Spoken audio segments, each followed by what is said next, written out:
just like the river I've been running ever since. It's been a long time coming, but I know a change gonna come. Oh, yes it will. It's been too hard living, but I'm afraid to die, 'cause I don't know what's up there beyond the sky. It's been a long time coming, but I know a change gonna come. Oh, yes it will.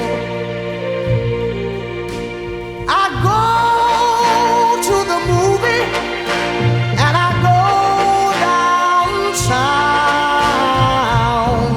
Good evening, and thank you for joining us for this year's Black Heritage Gala. I'm Bill McDonald, Dean and Director of The Ohio State University at Newark, and I offer kudos to Vorley Taylor and our students, faculty, and staff who were involved in organizing tonight's event. I was delighted when I learned that Dr. Dorian Harrison would be our guest speaker.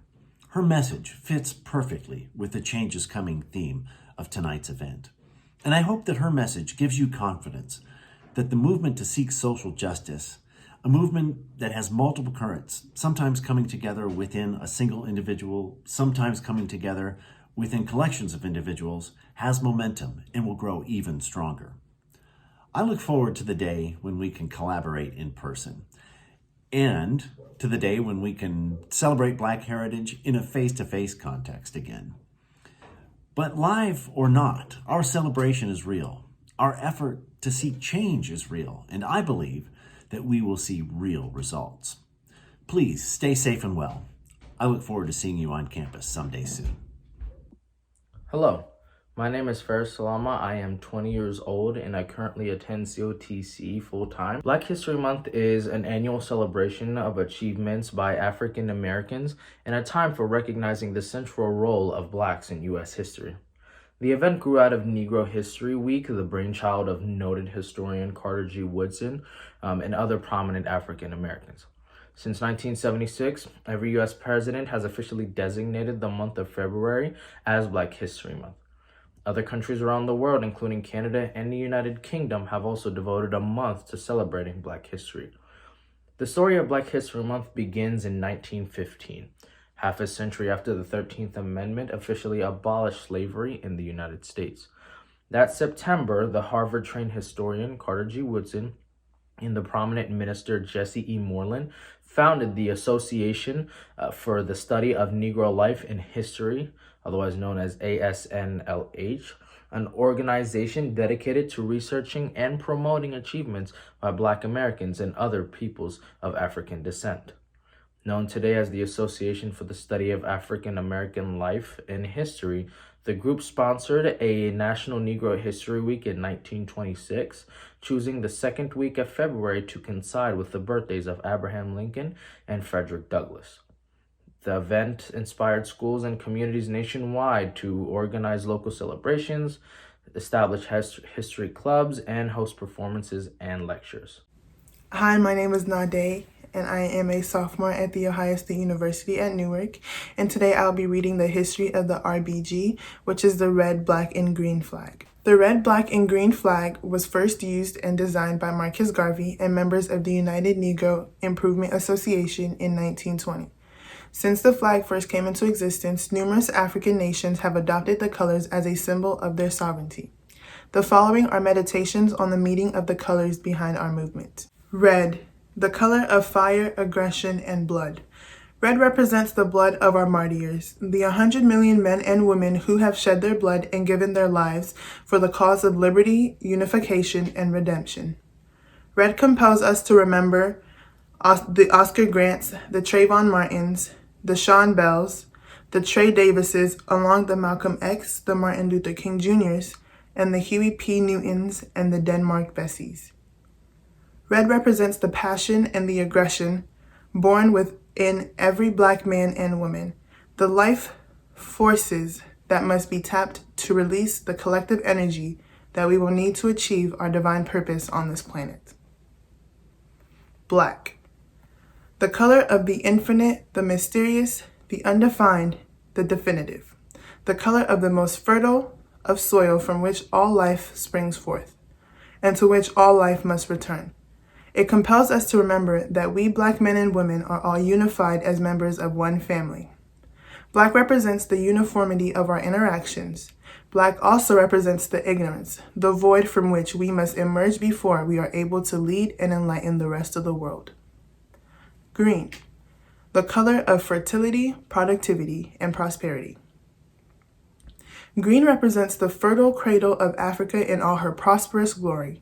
Green reminds us of our mission as Pan-Africanists, the unification of Africa into one mighty nation, protected, self-sustaining, and developed to her full potential.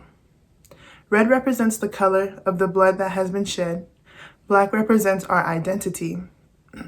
And green represents the color of the land that must be redeemed and reclaimed for us, the original people of the world. Thank you.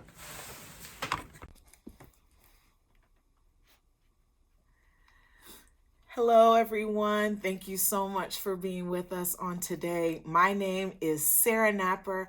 I am a fourth-year psychology major student at The Ohio State University Newark campus, and it's an honor and a privilege to be able to join together with you all on today as we celebrate the Black Heritage Gala. This is my fourth year participating, and I'm so excited that we are still able to have this program despite all of the different things that are going on in our world with COVID and all of that. It's still amazing that we're able to come together via technology to celebrate the rich and wonderful heritage of the Black community and the African American heritage. So I am going to sing the Black National Anthem. Please feel free to join along with me as I go. Thank you.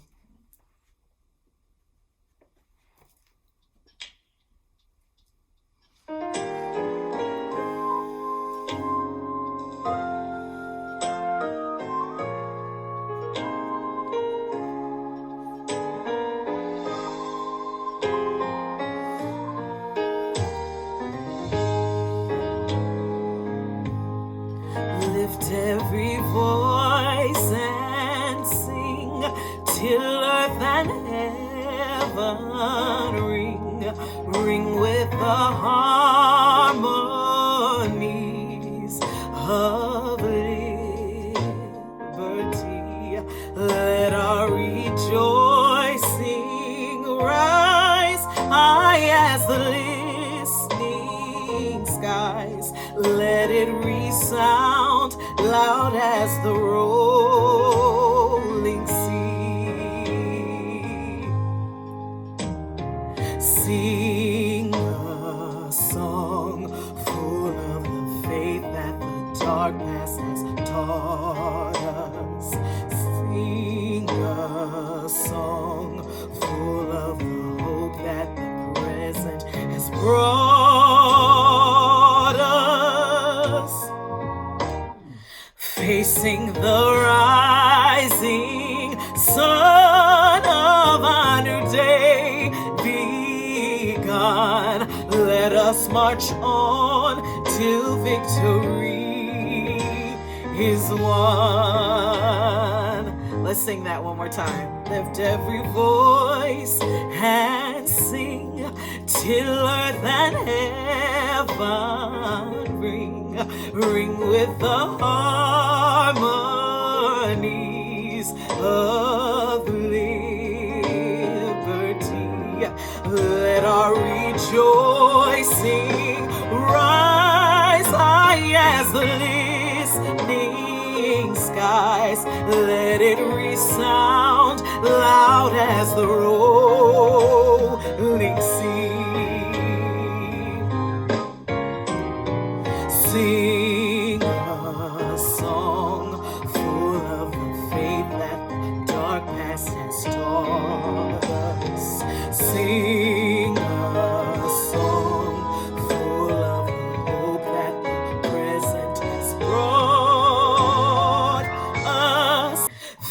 seek the rising sun of our new day begun. Let us march on till victory is won. God bless you all. Thank you so much for having me, and hopefully we all enjoy the rest of this program. Thank you. Take care. Somebody keep telling me don't hang around. It's been a long time coming, but I know a change gonna come. Oh, yes it will. Then I go to my brother. Hello, my name is Dr. Dorian Harrison. I'm an assistant professor of education at The Ohio State University at Newark. I'd like to first and foremost say welcome to this conversation entitled We're Still Here, Continuing Justice Efforts. It is an honor and a pleasure to be invited to speak as part of this year's Black Heritage Gala at OSU Newark. While virtual is appreciated, I do indeed wish I could be there in person with you all. I'd like to thank Vorley Taylor in the Office of Multicultural Affairs for the invitation, not only to come in conversation with you, but also to give some truth and to speak truth to the experiences that I've had and I've seen and witnessed over the course of my life in terms of social justice efforts. Yes, those of us who've been in this work are still here, and we are continuing those efforts today. I also want to take the opportunity to point out how colleges and universities continue to be integral pieces of this work in their students' roles and pushing forth these efforts and being critical of the world that they're becoming more aware of and how they want to shape the next generation's outlook on society as well. In a recent presentation by Benjamin Crump and moderated by Dr. Hassan Jeffries at OSU, they stated that justice is not just an issue for African American people, but it is in fact an issue that plagues various minoritized individuals and can impact individuals in a multitude of ways, as we begin considering our intersecting identities. So during my talk today, I would ask that each listener and attendee reflect not only on the identities and the multiple identities that you have, but also that you choose to think about the voices that you're bringing into these spaces that you occupy. How you bring in pride about any form of social justice work into those spaces and the bravery that it takes to do this work.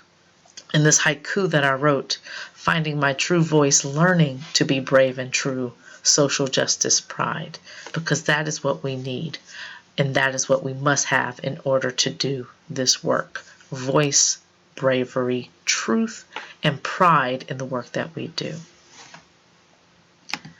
In continuing to think about what Dr. Hassan Jeffries and Benjamin Crump talked about, this idea of identity and really knowing who we are and what is appreciated in society about who we are and what we have to learn to grow and love about ourselves in order to do this work. In 2014, I had the privilege of getting to meet Dr. Vivian Vasquez at American University during a conference. During that conference, she gave a plenary talk where she led us through an activity discussing our identities. We listened and we listed, what we knew about ourselves, what others ascribed on us or to us, and what society also labeled us as. And of course, if I was in person, we would be doing this together. But it's a powerful activity as we sat together amongst teachers, community members, students, and scholars and shared how our perceptions of ourselves and who we are and who we see ourselves as is not always appreciated by those around us in the spaces that we occupy, as well as within the larger, broader society, what is or is not appreciated, seen, or noticed about who we are. And what really came out of this discussion was a recognition that certain cultures, religions, genders, languages, and ethnicities are still struggling to be heard and accepted across multiple spaces and times. So why me? Why now? It is because we haven't stopped striving for the same rights and liberties since the civil rights movement and in times prior to that.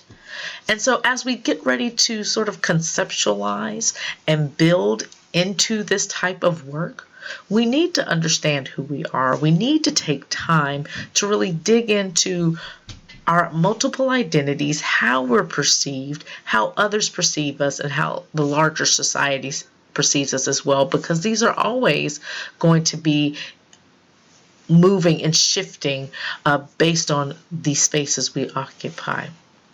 And so this is a type of awareness that we have to bring to this work.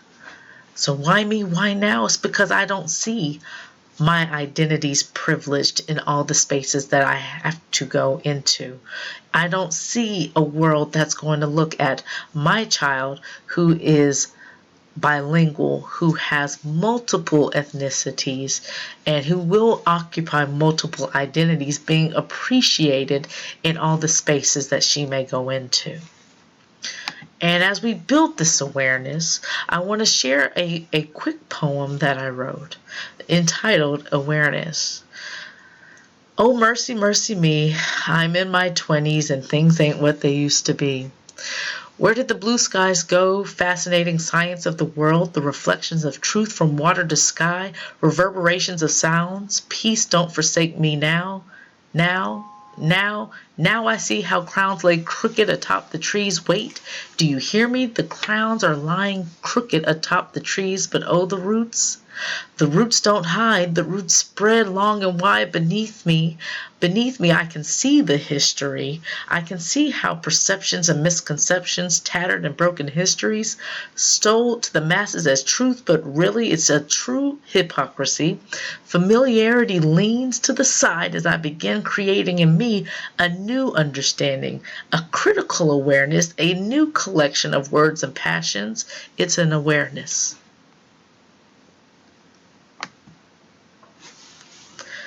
In Dr. King's speech, when he was discussing the Vietnam War, he said a time comes when silence is betrayal, right? And so as we think about who we are in this place and space and the awareness that we're building as college students, as faculty, as staff, for many of us, it's time to speak up, right? From the many images that we've seen over the last few years, 2019, 2020, especially to today, any semblance of a peaceful society in which all people are treated equally has sort of been shattered and broken. Being in the field of education, this rings even louder as I consider how silencing is learned and that it's often implemented and enacted in schools onto Black and brown children. In addition to those who identify as LGBTQ, especially my brothers and sisters who are trans or identify as trans.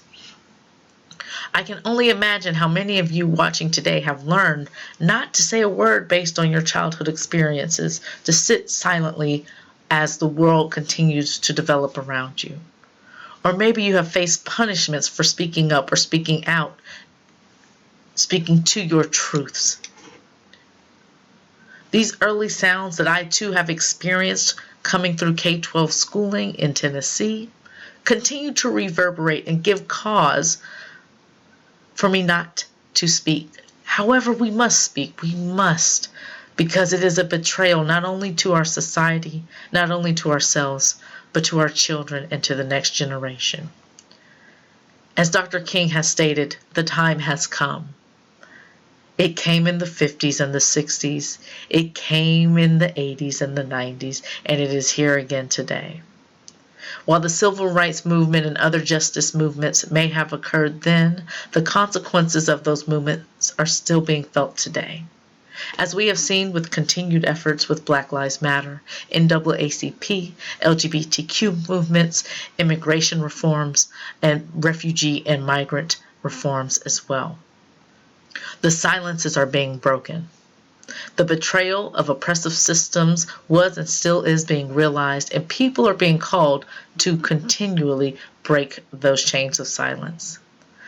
So what have I found? I have found, and I continue to find, a want to get into this work, but not knowing how, or the realization that people have that these histories that were taught in school have now become an active part of their reality. How? How can we get involved? You may find yourself on the front lines in activism and striking for social justice. You may have other talents that lend themselves to pushing for more equitable systems and anti-racist structural changes. But then again, you may have a similar position towards activism as I do. See, you won't find me marching in Columbus. You won't find me hanging up signs and recruiting. I'm quiet, but I am not silent.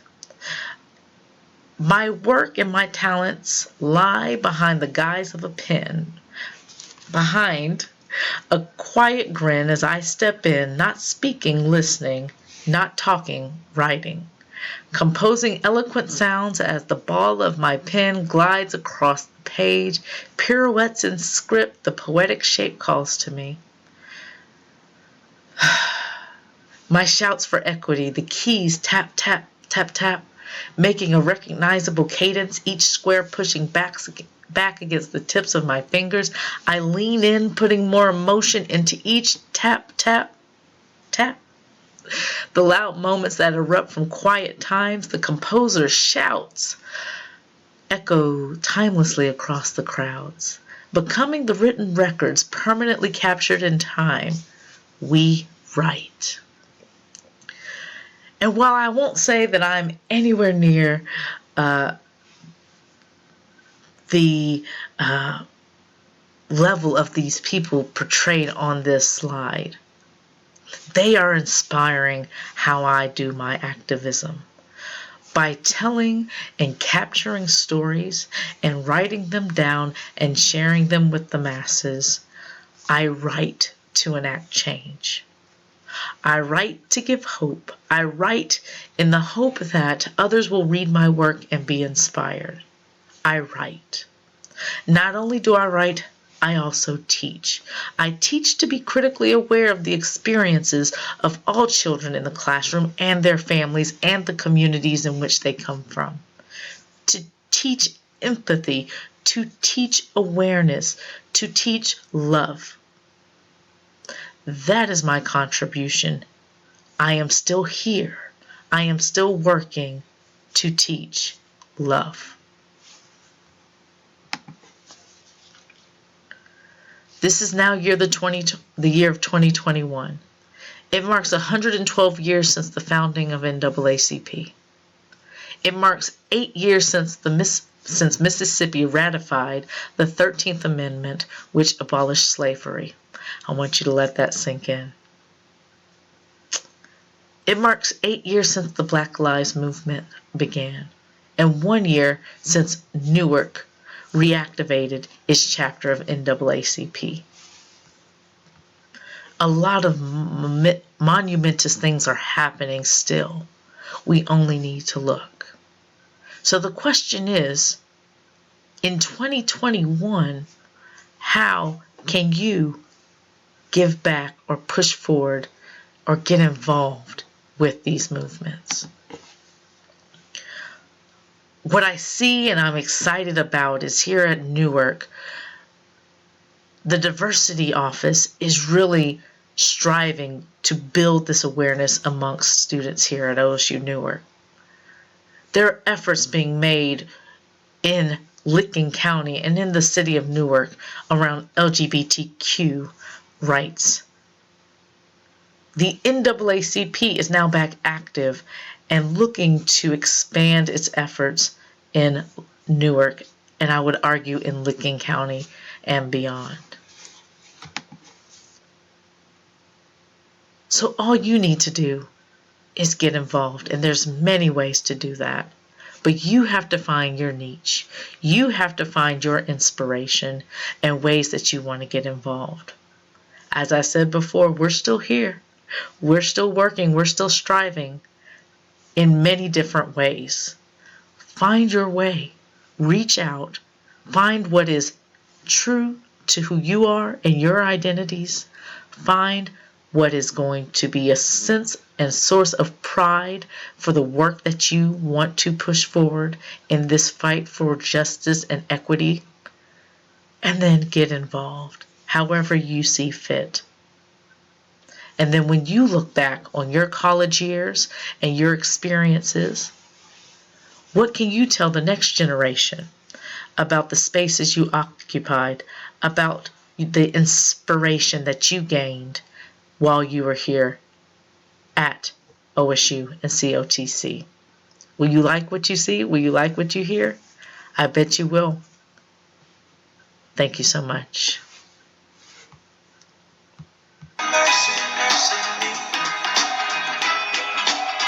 All things ain't what they used to be now. Where did all the blue skies go? Poison is the wind that blows from the north to south and east. Oh, mercy, mercy me. All things ain't what they used to be. No, no. Oil wasted on the oceans and upon our seas. Fish full of mercury. Oh, mercy, mercy me. All things ain't what they used to be. No, no. Radiation underground and in the sky. Animals and birds who live nearby died.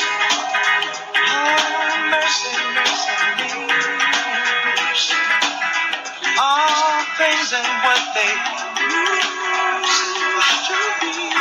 What about this overcrowded land? How much more will you from me? Can't you stand?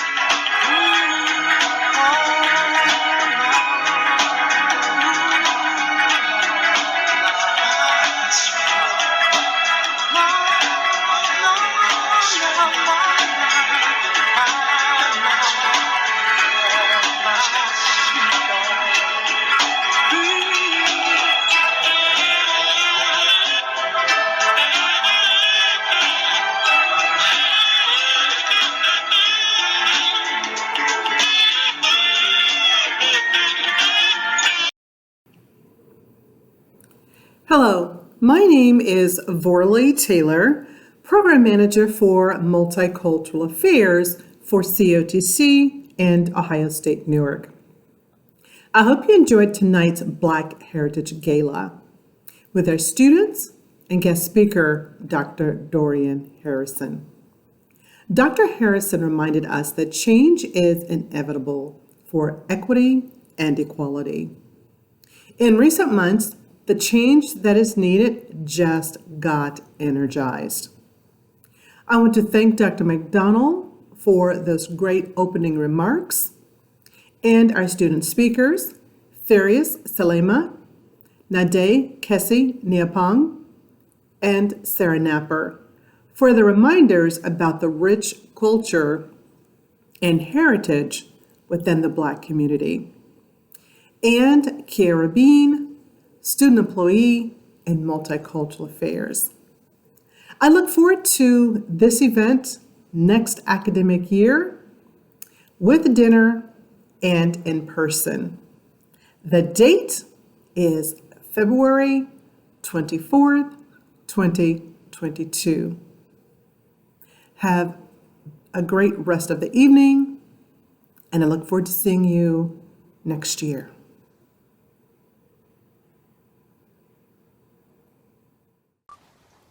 Greetings all. I'm Dr. John Berry and I serve as the president of Central Ohio Technical College. It is my distinct pleasure to provide a few brief remarks closing the 2021 Virtual Black Heritage Gala. I do not believe the Gala planning group could have selected a more appropriate title for the event than Change is Coming. In our respective communities, our nation, and our world, this global pandemic has changed the very fiber of how we live, practice, and engage. Additionally, our eyes and our ears and our hearts have been open to a wide array of political and social standards that we must discuss, analyze, actualize, and finally rectify. The presentation from Dr. Dorian Harrison highlighted the immense power and importance of continuing justice efforts and the need for an ever-widening social change movement. Now the responsibility is ours to take what we have heard and to move this into action. Cornel West said, "None of us alone can save the nation or the world, but each of us can make a positive difference if we commit ourselves to do so." This must be our conviction, and we must live the courage of that conviction. I want to thank each and every one of you for your participation in this most important event. A special thank you to all the individuals, students, faculty, and staff who were part of the planning of this extraordinary activity. In particular, Ms. Vorley Taylor for all of her efforts in this planning. I look forward to joining with all of you in our continued efforts to move our communities forward as positive agents of change. I thank you all for who you are and what you do. And on that, thank you and good night.